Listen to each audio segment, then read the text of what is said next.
Is the screen visible? Yes. Yeah, okay.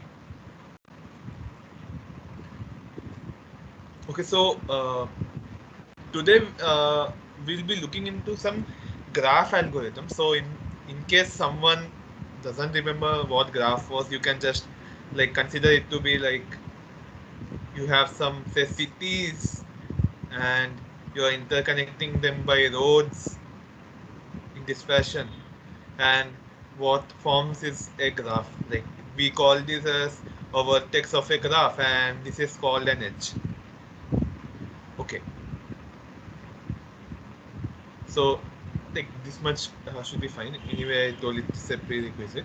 So okay, so what kind of algorithms do we like look for like in graphs? Like okay, so like consider this graph. Suppose each of the vertex here is a city. Okay, city 0, city 1. Okay, so suppose I want to start from here and I want to end up here, and these are the roads. Okay, so this is assume that these roads are single direction, so you can go from 0 to 1 but cannot use this to come back to 0. The direction is depicted here. So I want to find the shortest path from 0 to 6. Okay, so like one naive way is to try all possible paths and see which one is shortest. So suppose someone has done that. So this so according to that guy, this is okay. So this can be one possible path, like from 9. You go from 0 to 4, 4 to 5, 5 to 2, then 2 to 6. And there can be in many other paths. Like you can go from 0 to 7, 7 to 2, and then 2 to 6. This was one part. So there are many paths, like from here, here, here, and here. So the natural question would be, like instead of exploring all the paths, say, can you find the shortest path between the source and the destination? So like using some very good algorithm. So so yeah, so this should be your aim. So there is one more variant of this problem, so which is like you have a source, single source, and rest of the cities you can say are destination. So for each city I want to determine which is the shortest path from the source. Okay, so by solving this problem, in a way you will solve this problem, because this is just a sub part of this problem, because here you are finding shortest path from the starting vertex to other vertices. So I hope the problem is clear. If there is any clarity required, do tell me. So can someone confirm whether the problem is clear or not? Yeah, it's clear. Yeah, okay. So what will look, so okay, so generally these minimization problems and all, uh, like where you want to minimize something, like the minimize the shortest path. Usually these problems are hard. By hard I mean like no one can come up, rarely anyone comes up with a very good approach which will actually solve the problem very quickly. Like you need not keep that much effort. So even if you're manually solving this problem, it will be quite easy to solve. But most of the problems are actually tough in optimization. But luckily, this problem is easy to solve. Like and the algorithm is very simple, and you'll definitely like it. So I'll take this as an example, and I'll depict what the algorithm is. Okay. So uh, what we do, so like for each word, so assume that this 0 is the starting vertex. Okay, so this is my start, and I want to find the shortest path from the start vertex to remaining vertices. Okay, so what we do, so this algorithm's name is Dijkstra algorithm. The spelling is little bit tough. but I'll still attempt to write it. So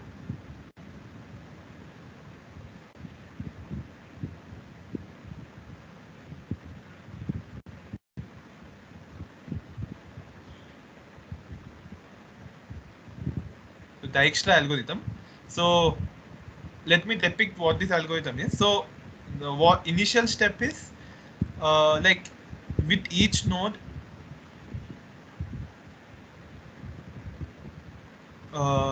okay, so from each node you associate, like, oh, how should I tell it? Okay, so from each node you associate two things. Okay, one is a number and another one is a vertex. Okay, so we associate two things. So say for this particular node we associate a number 0, and a vertex will keep it as empty. Okay, and similarly for others we'll initialize this with infinity, and vertex will keep it as empty. So same goes for everything. So I'll tell the significance of these both. Just I'll let me complete initializing this.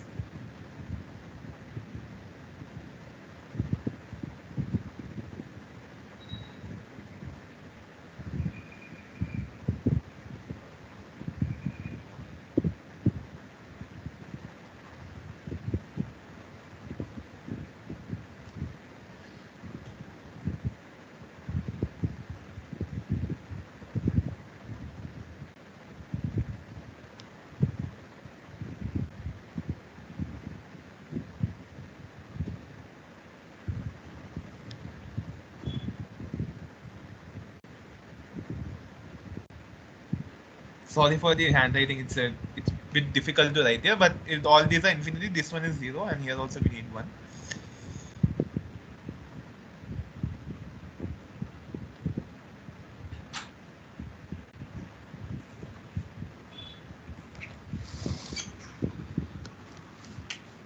Yeah. So okay. So what is the significance of these numbers? Say when the algorithm ends, this number will tell me the length of the shortest path from this 0 to 1. Okay, or yeah, so it will tell me that. And here we have a vertex. So what will the vertex say? So we have a path, like shortest path. So suppose this is my shortest path. So say this was u and this was v. So if the shortest path was say 4 and here we have 3, then after the algorithm ends, then here we'll have a number 7 written because the shortest path is 7, and we'll have u written here because this is v and this is u. Why we are writing u? U will signify that on the shortest path from the start to this vertex v, the vertex which was before v was u. So it will signify that, so that we can later find out the vertex. So when we go to u, we'll find its previous vertex and so on, and we'll reach the initial vertex. Okay. So let me clear this a bit. This both are.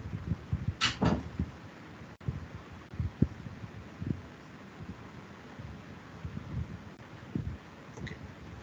So now we'll begin the algorithm. It's pretty simple. Okay.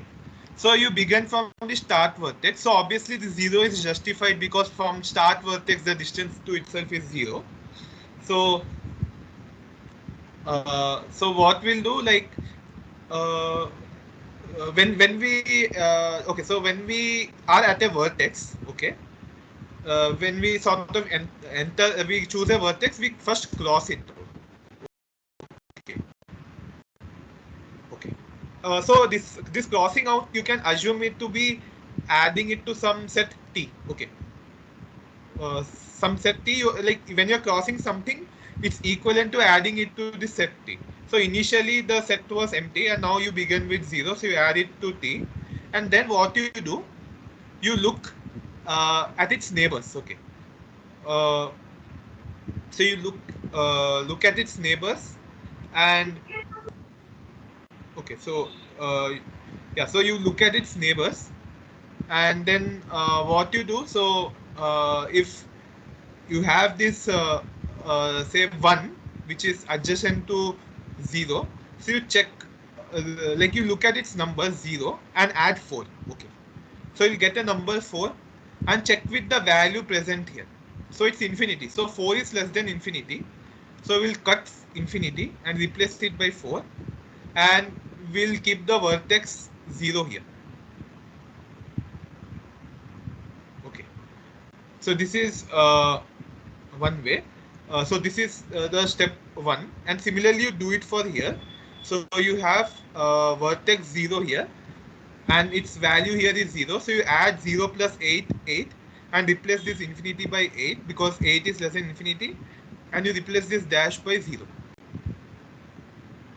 Okay, so these are the two changes we do, and once we have looked at all its neighbors, then we'll leave this vertex. We are done with this vertex, and then we'll choose that vertex which has the smallest value. Okay, so among this both the smallest value is 4. So we'll choose this vertex, we'll cross it out, and then we'll look at its neighbors, and we'll repeat the same thing which we did here. So 4 plus 8 is 12. So we'll replace this by 12, and we'll replace this by 1. Okay, and then 4 plus 11 is 15. So we'll not do anything because 15 is more than 8. So this one remains as it is, and we have explored all its neighbors, so we are done with this. Next we look at 7 because it has the smallest number, and we'll cross it out, and we'll look at its neighbors. So we'll so in the cross out ones, there is no need to look at it because we are done with those. So whenever I say we look at its neighbors, we look at those neighbors which are not crossed out yet. Okay, so we look at its neighbors. So 8 plus 1, 9. So replace it by 9, and replace this by 7. Similarly, 8 plus 7 is 15. So you replace it by 15, and you replace it by 7. Okay, so you're done. So next we look at the vertex which has smallest value, which is this one, 9. So will 9 plus 2 is 11, so this gets replaced by 11, and this one gets replaced by 6. 9 plus 6 is 15, but 15 is already here, so we won't do anything. Or I forgot to cross it out. So yeah, and we are done. So this is fine. Now similarly, the next smallest vertex has this value 11. So we'll choose this, and 11 plus 4 is 15. No need to change this. 11 plus 14 is 25. So we'll change this 25, and we'll replace this by 6. And 11 plus 10 is 21. So 21, and then we'll replace it by 6. Okay, so we are done with this. I forgot to cross it out, so yeah, so we have to cross it out also, and then we choose the next smallest number, which is 12.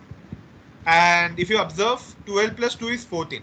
So obviously it's less than 15, so we have to replace this. So 14, and this will become 2 here because it was preceded by 2. And similarly, 2 plus 12 plus 17 is 19, so replace this by 19,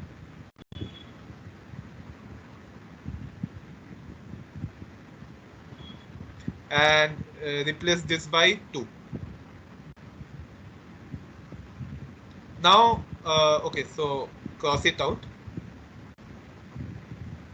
Now the next smallest number is 14, but all its neighbors are crossed out, so we are done with this too. Next smallest number is 19. So 19 plus 9 is 28, which is greater than 21. That's why we don't do anything. And we are done with this too. And then the only remaining vertex is 4. So there's nothing left to do. So we are done. So now say I want to find the shortest path from 0 to 4. So look at its number here, 6. So I must go here. Now, sorry, this was 5 actually. I followed it by mistake by 6. This is 5. So we go at 5, and then at 5 we see that the vertex visiting it should be 6. So we go at 6, and then at 6 we see that the vertex should be preceded by 7. So we go at 7, and at 7 we see it should be preceded by 0. So we go at 0. So the shortest path from 0 to 4 is 0, 7, 6, 5, 4. So this is the Dijkstra algorithm. Pretty simple.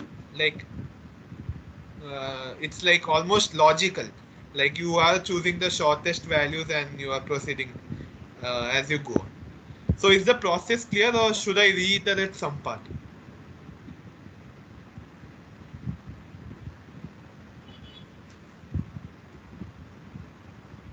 Hello? Yeah, it is clear. Yeah. So still, if anyone has any doubts, still they can ask me. Otherwise, I'll proceed to show that why it's correct. Just 1 second. Okay, so okay.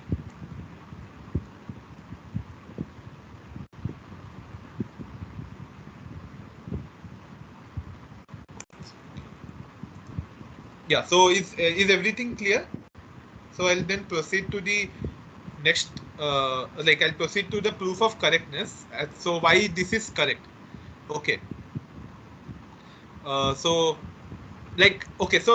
so we are doing this. So you must ask like, why is this correct? Like, what's like why should it be correct, or how can I tell that this is the shortest path? Indeed, this is the shortest path. Okay. So there is a very easy way to show. So one thing which you can observe is that whenever I'm crossing out, after crossing out, I am not changing this number, not this number. So this remains same. So just if we ensure that whenever we cross out a number or a vertex, we indeed got the shortest path till that point.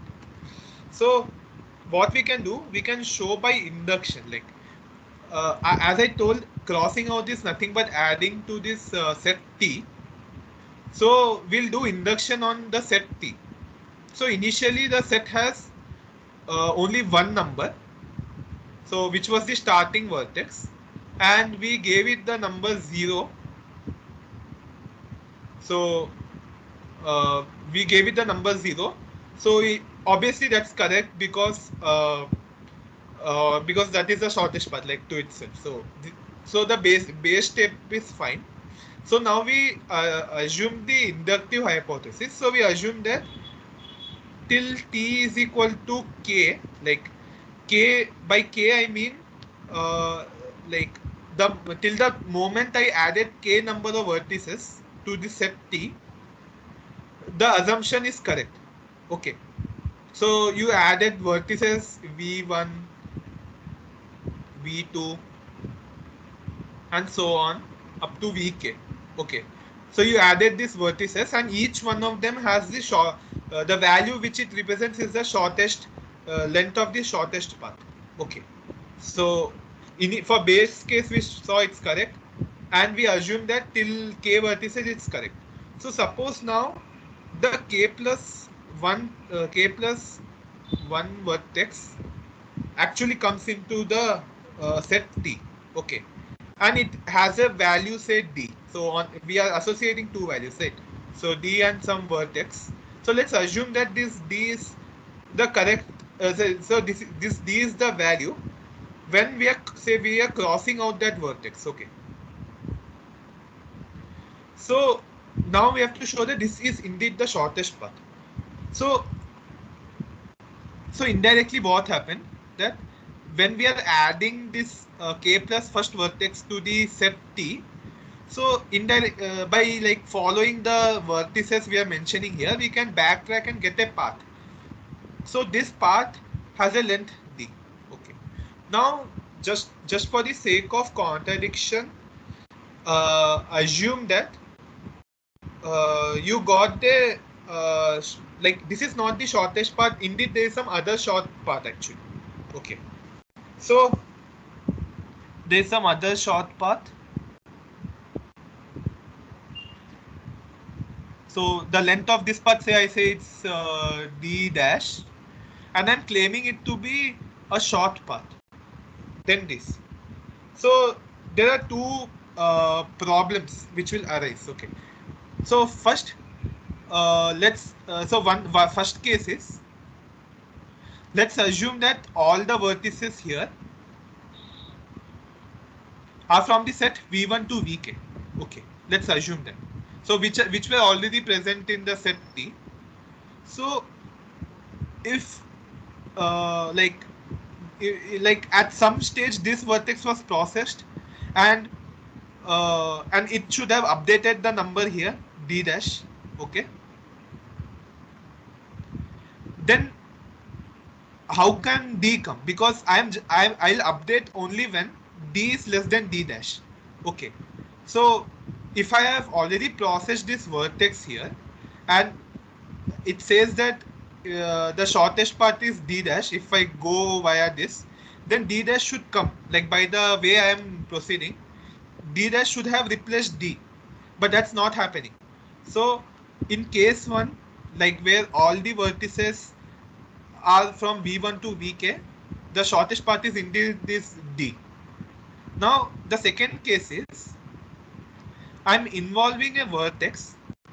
On this path there is a vertex which doesn't belong to v1 to vk.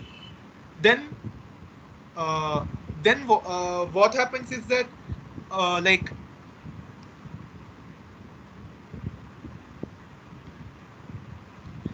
then what happens, so this vertex is not in v1 to vk, and this vertex is not even vk plus 1. It means that its value here is more than d. Okay, it's more than d. So its value is more than d.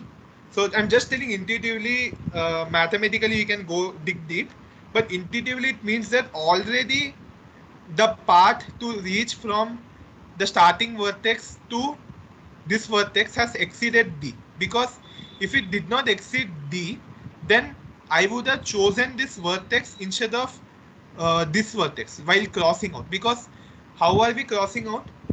We are crossing out because this is the smallest number in the remaining number of vertices. So it can be a little bit tough to understand. So basically, how we were choosing the vertices to cross out, we were choosing those vertices which had the smallest number here. Okay, but if I say that I'm coming via a different path to this, and this doesn't belong to my set T currently, it means that the path from the starting vertex to this vertex has already exceeded my path from the starting vertex to the vertex which I'm aiming at, which has a length d. So like intuitively it means that this is also not possible. So like you cannot have another path which doesn't belong, which doesn't contain these vertices and has some other vertex, say vp prime, and you expect it to be smaller than this d. So that's not going to happen. So it can be a bit difficult to understand, but I'm just trying to give an intuitive proof, like why this algorithm which I described is indeed the smallest part. So I know it can be a bit difficult to understand for the first time, but what you can do after I'll upload the slides. So what you can do, you can try to go through it, and you can try to see why this is indeed the shortest path. So I just gave the intuition. So does anyone has any query? They can ask me.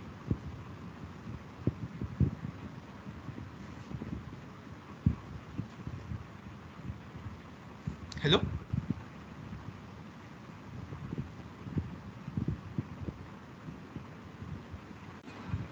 It's clear.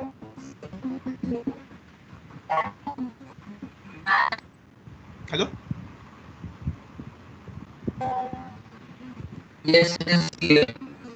Okay, okay.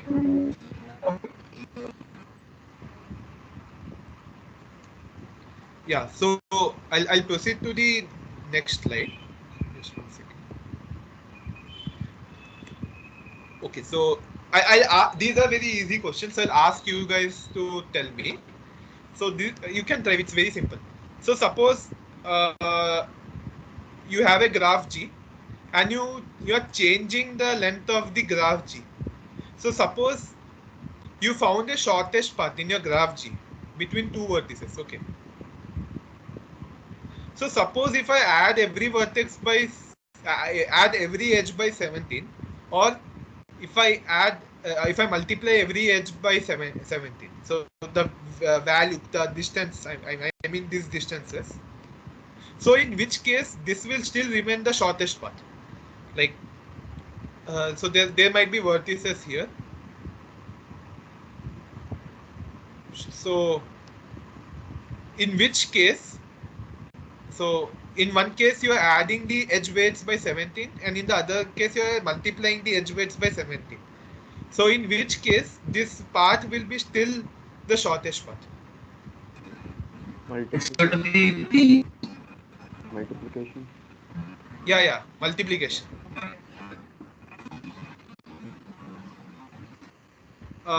I think someone's voice is getting broken. I think Swaroop's voice is getting broken badly.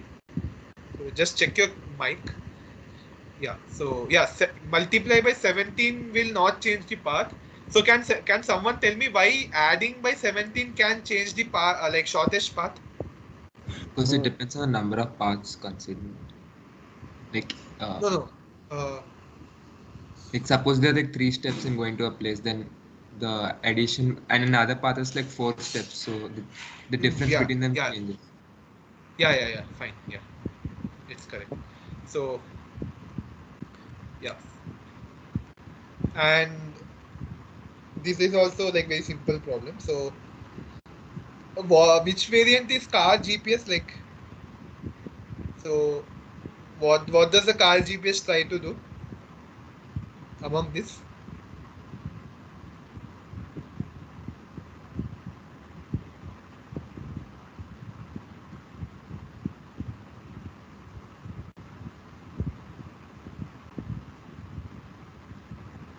Can someone tell?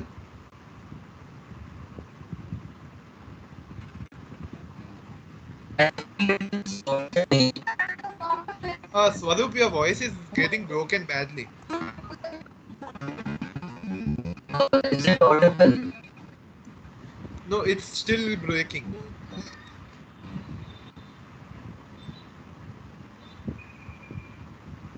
Yeah, someone else, can they tell which variant is this?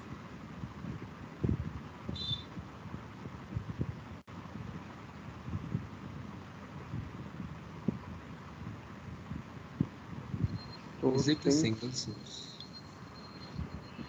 No, it will be this. We basically, what do we do in GPS? We go from one place to another, right? So it should be one node to another node. So this is the variant in GPS. Okay, yes. But I have a doubt. Like in GPS, they can show us alternate paths also. Like suppose just if we missed one thing, they'll try to GPS immediately. is more complicated, but I'm just asking which type of problem does GPS try to do? Like, does it try to find shortest path from a single source to many places, or just between your start destination and the end destination? Okay, So like which that. type of problem? Yeah. Then it's so simple. Yeah. Although GPS is much more complicated than this because GPS considers many things.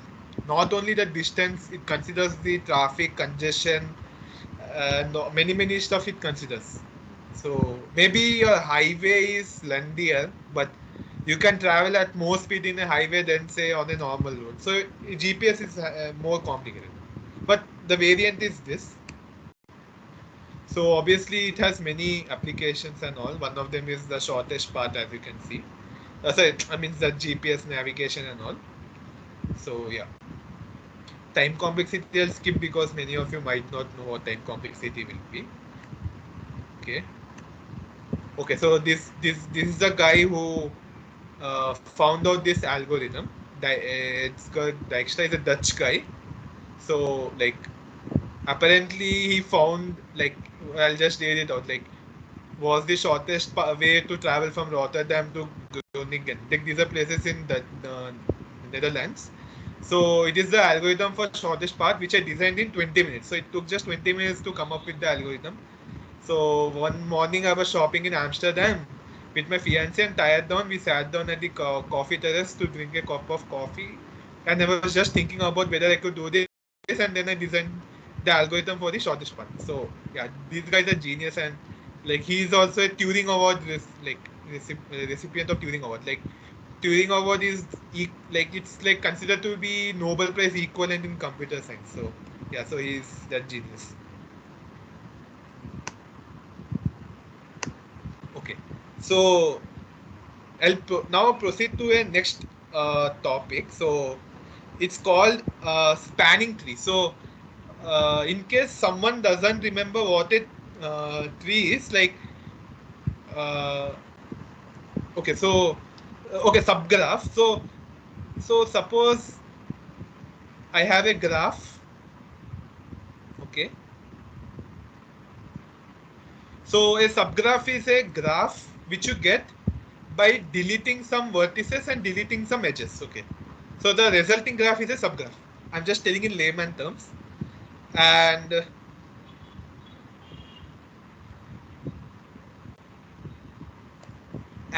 okay, so that is subgraph.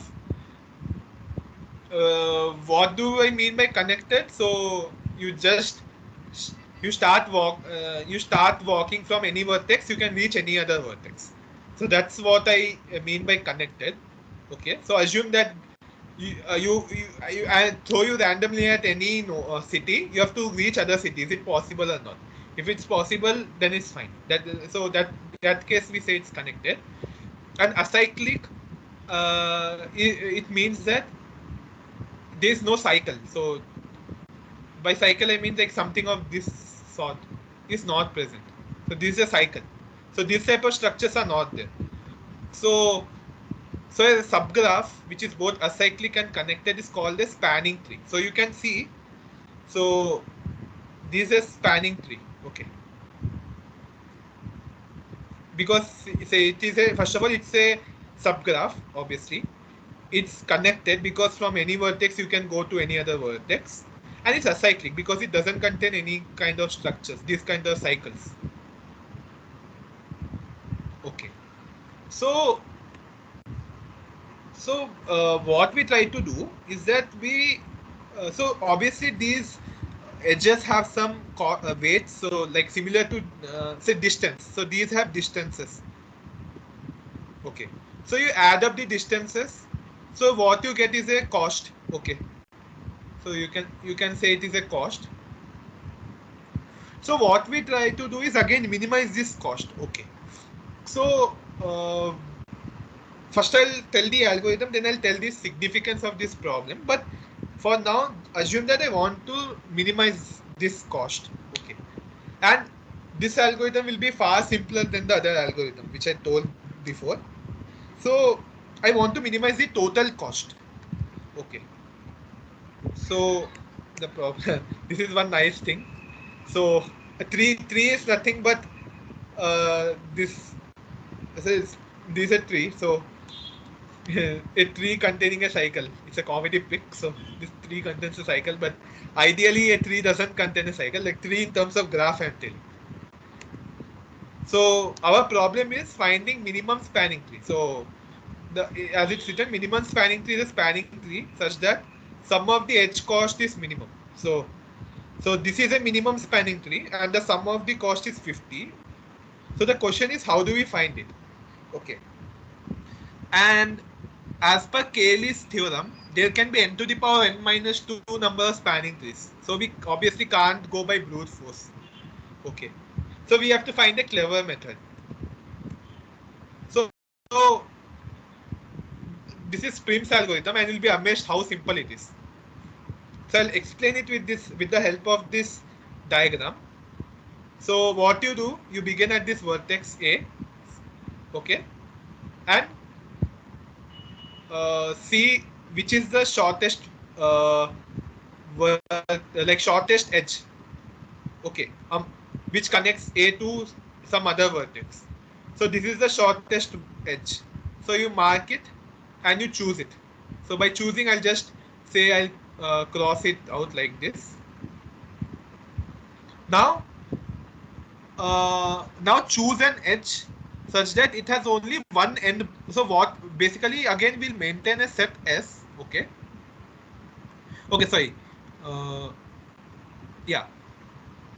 Yeah, we'll maintain a set S, and whatever vertices we are striking off will add to the set. So initially the set S contained A, and next after striking B we add it to we add B to S. Okay. So what we do, we try to find an edge such that one endpoint is in S and other endpoint is not in S. So basically, like one. So when we choose an when we consider an edge, one of the nodes, like one of the vertices should be striked off, and the other vertex should not be striked off. So there are three possibilities: this one, and this one. So we can choose the one which is minimum. So I'll choose this. Like we can choose any one of them. I'll choose this, and I'll strike this off because this is getting considered. And next I'll choose the smallest vertex.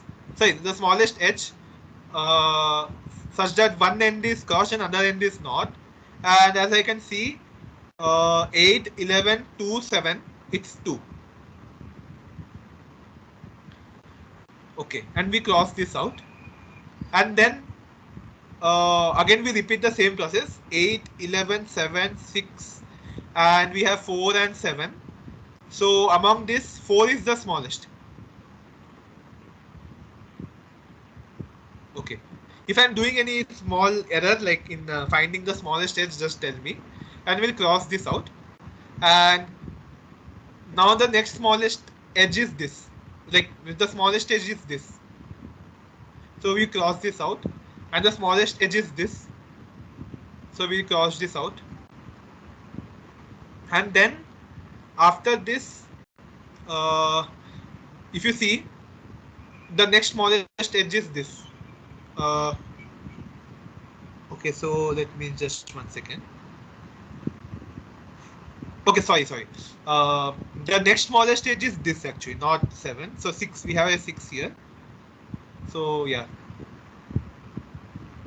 So this is the next smallest edge, and already. Okay, sorry. 1 second. Both the ends are strike down. Okay. So this we can't choose.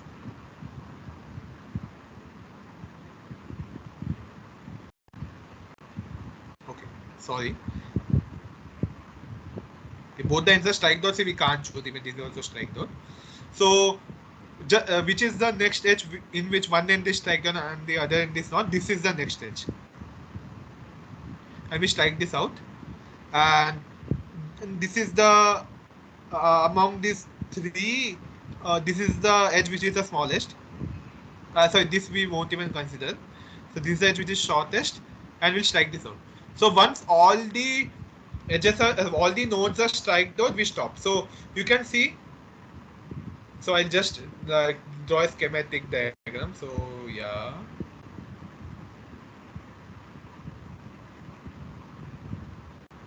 So this is the minimum spanning tree. Okay. So very simple algorithm. I don't think there should be any kind of doubt here. Very simple. Even you can just read it, this part. So it's quite simple. So I hope it's clear, right? Yes. Yeah, okay. Yeah. So now the question is, how do we show correctness? Because it seems simple, but how do we show that it's actually correct? Okay. So I will give an intuitive way. Like, okay, so we can go by contradiction. I'll give an intuitive way. Okay. So suppose like, okay, so formally it's I can tell, but I want to say it in intuitive way so that you can visualize. So suppose I found a tree. Okay, I found a tree which is, say, the minimum. According to my algorithm, this is a minimum spanning tree. But suppose I claim that this edge is so. First, so suppose someone comes and tell me that this is not the minimum spanning tree. Okay, this is not the minimum spanning tree.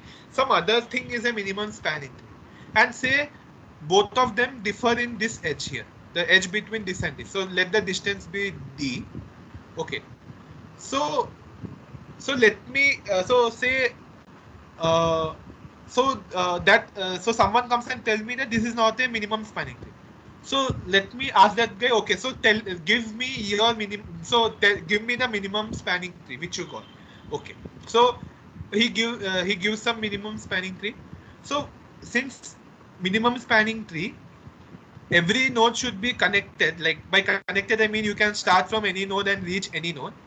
So assume that you are here and you want to reach here. Okay, so in the someone who gave me a minimum spanning tree. Okay, uh, so in his minimum spanning tree, this edge is not there. So I'll go with a different color here. Say say his edges. So is minimum spanning tree something like this, assume.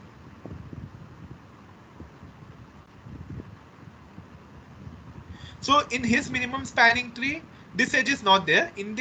Instead there is this edge. You can say this edge. Okay. Okay, this edge is there.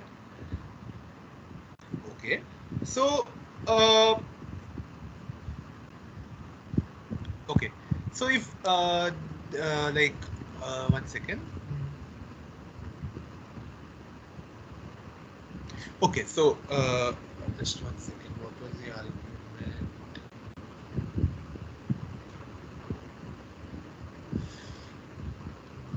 Okay, so this edge is there. I should be able to address this.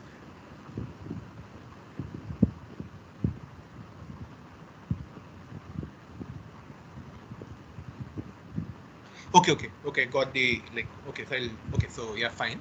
So okay, so okay, this let this be the edge from where we started the algorithm, like this, and we proceeded in this fashion. Okay, we proceeded in this fashion, and so I'll use one more color. Okay, so when we are running our Prim's algorithm, so we came up to this point.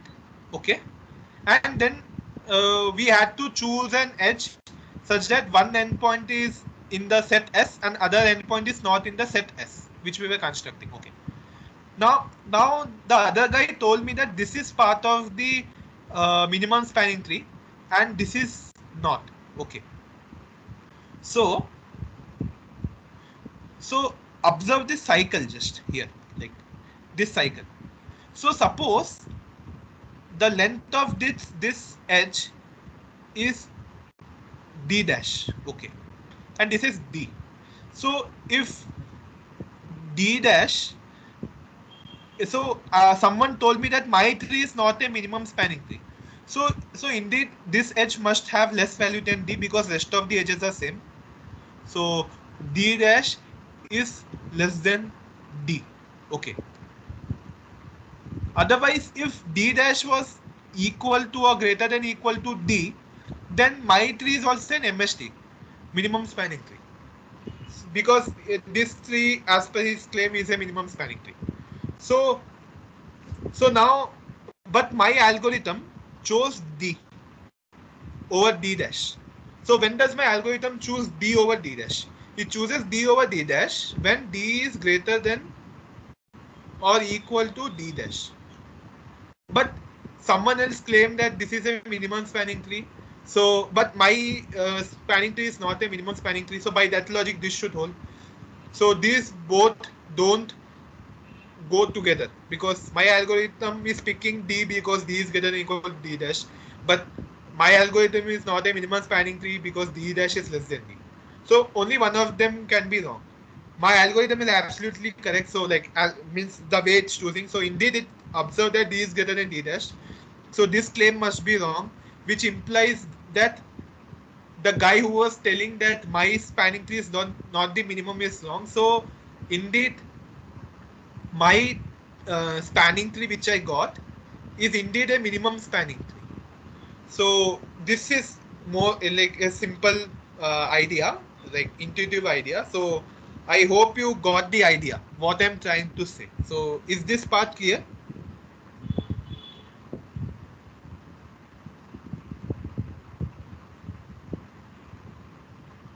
Hello, can someone confirm it?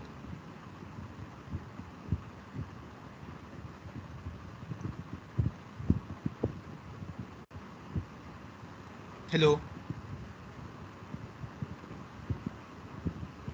Hello, can you explain that Yeah. last part once more? That D greater than or equal to D dash part. Okay. Just Yeah. So don't mute. I'll ask you only. So like, okay. So you understood the Prim's algorithm, right? hello. Yeah, yeah. Okay. Hello. The last Yeah. one. The last. You, yeah. So I'll ask you only like do you, so that you can understand. So you understood that Prim's algorithm, okay? Yeah. Yeah. So as I told that if some other tree is a minimum spanning tree, then D dash will be less than D. Okay. Yeah. Correct. So yeah. So when I start my Prim's algorithm, and it is at this stage, like this part of the tree I have built, and I'm now at these two vertices. Like this is the part of the tree which I built till now, and these two edges are now available to me. So I have to choose one of them. So D dash is less than D, so I should be choosing D dash by Prim's algorithm. But my Prim's algorithm is choosing D instead. So it means that D dash was not less than D. Instead, D is greater than equal to D dash, because I'm choosing the least possible edge. Like so, if this was least, like if this was D dash was less than D, then my algorithm would have chosen D dash actually instead of D. But it is choosing D. It means that D is greater than equal to D dash. So this won't Or hold true. shouldn't it be like D is less than equal to D? Because if you're choosing, it should be lesser, no? Like in your Sorry. Okay. Sorry. Brain failed. Yeah. Sorry. I mean, yeah. That's sorry. Yeah. Thanks for correcting. It's a small. Sorry. Yeah. Sorry. It's a small uh, mistake. Thanks for pointing out. Yes. So yeah. Sorry. D should by word I was telling D should be less than D dash, but yeah. By mistake I wrote this. So D should be less than D dash because my algorithm chose D over D dash. But someone was claiming that his tree is a minimum spanning tree. So by that logic, we would have got D dash less than D. So which is not going to happen. So that's why our tree is actually minimum spanning tree. Because if his tree was minimum spanning tree, what we can do, we can just remove this edge and keep this edge. So and our cost will be less than or equal to his cost. So this is kind of the logic. So I was trying to establish a contradiction. So if someone else's tree was was having less cost than mine, then that edge should be less than D. Okay, but my algorithm is choosing D, so it means D is less than equal to D dash. So which is a contradiction. So that's why. So what was the initial assumption? My tree is not a minimum spanning tree. So since we have a contradiction, it means that our tree is actually a minimum spanning tree. So is it yeah, clear yeah, now? cool. Yeah, yeah, yeah. Got Yeah, it. Yeah. yeah, yeah. But if there are So two minimums, if I just gave an intuition. So what you can do in order to show mathematically what's going on. So what you can say. Uh, okay. So okay. So mathematically, if you want to show, you prove it in this fashion. Uh, like find the shortest say tree from the start vertex such that it is common in both the minimum spanning tree. Okay. Okay, so this is the shortest, and then you repeat this argument here. Okay, because after this will change. Like so what will happen now? This was so what I told. Choose the shortest tree such that uh, which is common to both the trees. Okay, like both like suppose our tree, like I'll represent by OT our tree, and minimum spanning tree. So choose the smallest. I mean not the smallest. I mean uh, like choose the as it's not smallest. Choose the largest tree. Like by largest I mean which includes most of the vertices. So choose the largest tree which is common between this and this. So this is the largest tree which is common. So the next edge will differ. Okay. Now you repeat the entire argument, and you'll find that this was not the minimum spanning tree, and this was instead this was not the minimum spanning tree. So uh, you can continue with this edge here. So your tree is getting extended by one edge. Okay. So, but I told that this should be the shortest tree.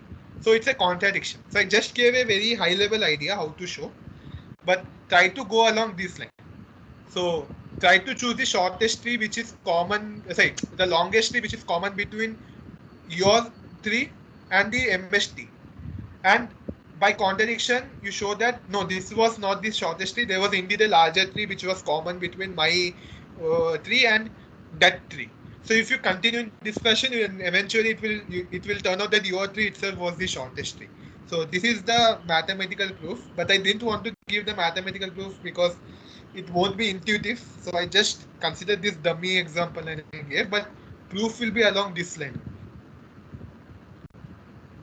So I hope it's fine.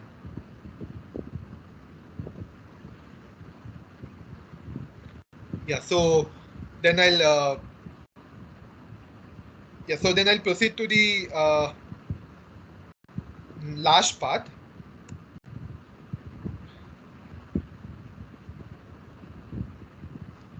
Yeah, so this is actually one of the most like important problems in machine learning actually. Okay, so before this I forgot to say what is the application of this minimum spanning tree. So you can assume it to be of this type. So you have a water source here, okay, and you want to distribute it to the houses, okay. So you have to build canals and all. So obviously you want to minimize the total length of the canals you are using. So this can be one good application of this minimum spanning tree. Okay. So last part is clustering. It has huge application in ML, but I'm just going to deal it very like theoretically. Uh, and for proof of correctness, I'll leave it on you guys to read the proof of correctness I'm giving, but like it's written there, but you guys try to think like how the proof is working, okay? So that it will even test you actually understood Prim's algorithm also. So what here we have simple stuff. So we are given a set U of n objects, okay? So in a plane, and we have to partition it. So you have to partition it into some groups, okay? Okay. So how do we have to partition it? We have to partition it in such a way that if you take in if you take two vertices such that they belong to different groups, okay, and you measure distance between them.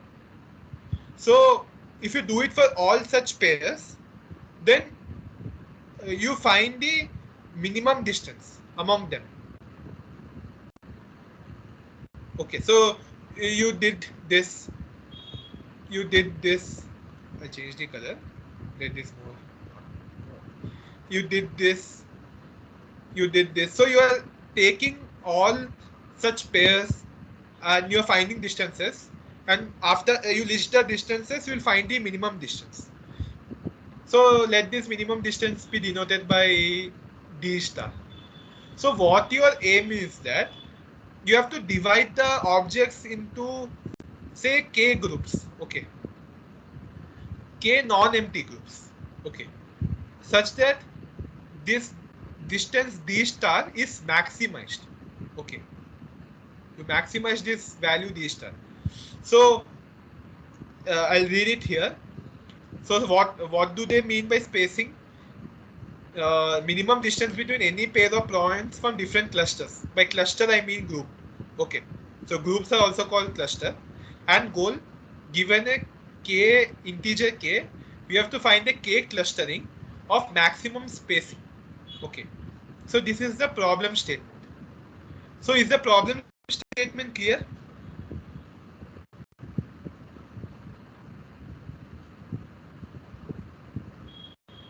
Yeah, it's clear.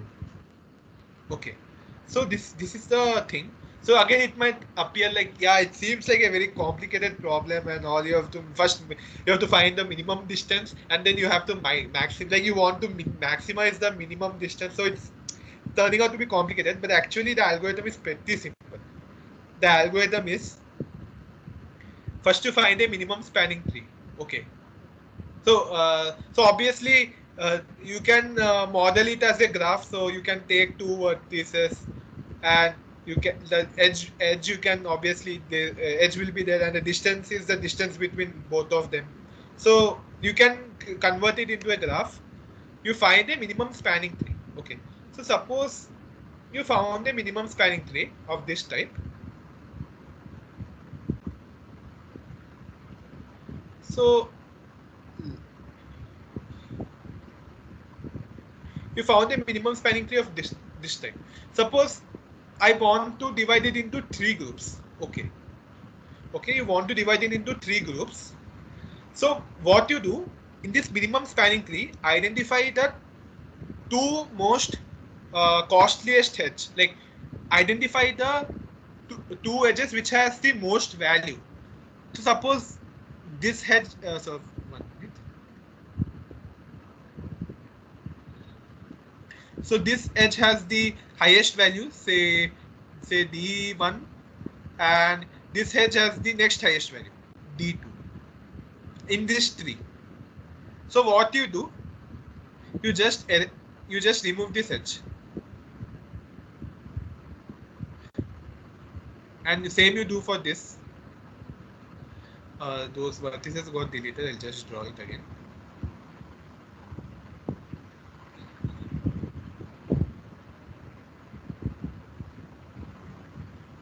Okay, so we are given, we have to divide into three groups. So we remove two costliest edges. Okay, so the two most costliest edges from this minimum spanning tree, and you are left with three paths. Okay, so this is one part, this is one part, and this is one part. So this you can consider as one group, this you can consider as another group, and this you can consider as another group. And this algorithm will indeed give you the maximum spacing as required. Okay, so the algorithm says that let C dash be the denote the clustering C1 to Ck formed by deleting the k minus 1 longest edges of an MST. Then C star is a k clustering of maximum spacing. So this is what the theorem is claiming. So I think, yeah. So yeah, what you can do, this left as a, you can say, home exercise or something. You are given some hints, or like more or less the proof only is given, but some points I wantedly remove the justification, you can say, here, here, and here especially. So just try to go through this proof and try to come up why this is indeed the correct algorithm. So try to look at this slide, and I'll upload the slides also, and I'll upload the video. Or for now, you can take a screenshot so that in case you want to work on it now, you can do it. Just take a screenshot in case you want to take it. So just try to prove that this is indeed a correct algorithm. So it's very simple, like give it a 10 to 15 minutes time and you'll get it why it's actually correct. And even you have a diagram to assist you. So yeah, so I think that's it for today. So thanks for coming. So yeah, it was a bit involved talk, but yeah, because I kept some prerequisites also. But why I chose this particular topics, because it's more or less helpful for more or less each and every department actually, like shortest path, minimum spanning tree, even clustering also. What's the use of clustering? Although they told that these all they give, but in ML it's more or less applicable in ML. So what they do when they cluster data, so it happens that this data has similar property, and in ML, what is the task? You have to label this data. So you can label at 1, 2, 3. So the objects which have similar property are labeled 1, 2, 3, and so on. So if they're quite close, it means that more or less they have similar properties. So we can label it 1. We can label this group 2 and 3, and it will be quite useful actually. So suppose you have been getting some spam mails and normal mails. So this forms one group, this forms another group. So if you can cluster it in this fashion, then you have clustered in this fashion, and you have told that okay, this is normal mails and this is a spam mail. Okay, so you know that this is spam, this is normal. Now suppose the next mail comes and it falls in this group. Okay, so then we can say safely that it is like it's a normal mail. If it falls in this group, it is a you can say it's a spam mail. So in this way you can try to classify. So this is one advantage. So I told you the algorithm. Now just try to check why this is indeed correct. And actually most of the computer science courses or algorithms courses, they skip the proof part very nicely. Like they'll tell you the algorithm, they'll tell you the best implementation, like all this time, best way to implement using some data structure and all. They'll tell you everything, but the thing which they won't tell you is why it's correct. Okay, so they just assume that okay that's not important, but actually that's more important, because these are fine, but in future you might face some other problems where you need to you're proposing an algorithm but you are not sure whether it's correct or not. So yeah, so that's why you need to actually show why it's actually correct. So yeah, so that's it for today. So I'll upload these slides in the MS Teams that course resources. Now only I'll upload, and just have a look at the last slide and try to figure out the theorem why it's true. Yeah, so I'll stop the recording.